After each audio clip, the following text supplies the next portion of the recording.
Speaking of controversial stars such as Tyson Fury, I want to know what your thoughts were on Conor McGregor's antics in New York and whether you were surprised by that. I know you're probably going to be getting asked and heard about his name timeless times now. Yeah. I just think I think he's a showman. You know, I think Conor McGregor's a showman. I don't think he was ever the fighter people think. I think only in MMA can somebody lose as many times as McGregor get beat and still even to guys who are stepping in as last minute fill-ins, and you still get beat and submitted and still remain a star. I mean, if that happens in boxing, not only are you not a star, you're off the pound for pound list. You know, this guy still remains somehow the top draw in MMA despite these things. I don't know. I don't think it was about anything to defend Artem Lobov. I don't think it was more about anything to. I don't think it had anything to do with him showing up to defend this guy. I think anybody that thinks he showed up to defend Artem Lobov is a real idiot. I'll tell you that, because you keep falling for the same game over and over again. I think McGregor's always at Lobov's fights.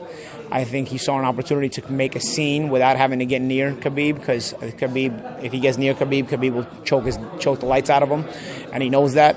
So I think it was more a situation where let me throw stuff at the bus instead of let me go to the hotel. Because if you really want to see if you're a real gangster, you'll go to the hotel because you know where he's staying. That's what a real gangster does. You know, I'm from New York. I'm from New York when it was New York. You know, if you had a problem, you actually went to see somebody. You didn't make a scene in front of everybody. What McGregor did was basically the same thing as the guy who's in a crowd and he wants to make it look like he wants to fight, but he doesn't want to. So he gets behind his friend and he says, "Hold me back, hold me back, hold me back." But he really doesn't want to actually get by his friend. You know, so he's going backwards while he's trying to.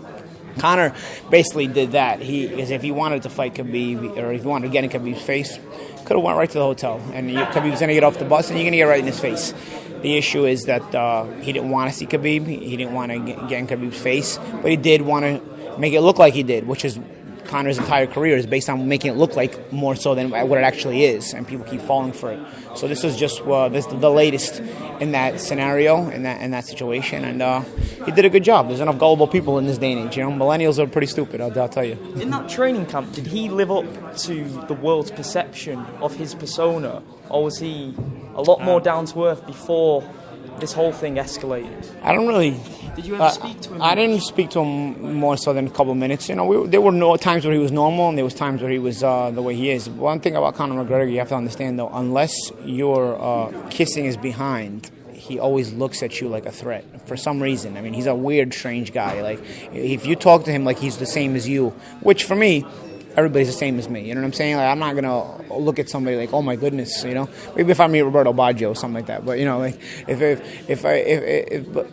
somebody who's on my age group and it's doing the same thing I'm doing, even if they've accomplished more than me, like Conor has, I'm still gonna talk to you like a grown man to a grown man. I don't need to suck up to you, you know. But I think what I noticed about McGregor was he's normal, but he looks at you as it's sort of like a threat. If you feel like you can talk to him like you're on his level, you have to feel like he's above you. You know, you have to feel like you're a fan of his, or you have to feel like you're somebody, or you have to be making money with him like his managers and his trainers are. But other than that, I did always get that perception, like even when he was normal, which he was, he didn't like it. You know what I'm saying? And I wasn't trying to do anything to be annoying. I was just talking to him like a normal human being, you know. But I think that's just the way he is, and you know, it's different strokes for different folks. You know, at the end of the day, I didn't notice anything particular about his training that really impressed me or anything like that. I didn't notice he didn't want to really push himself the way he needed to.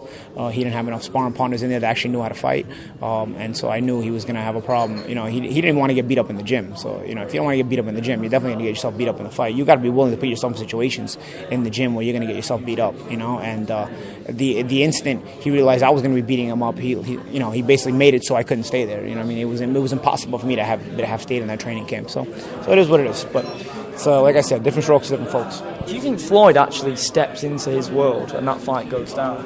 I don't think so. No, I don't think so. I think there's a lot of talk. You know, Floyd's really good at keeping himself in the center of attention as well. He just does it in a bit more mature way, you know. But still, it's about media hype and whatnot. I think Floyd does everything tongue-in-cheek. I think Conor takes everything too seriously. I think that's the difference between them.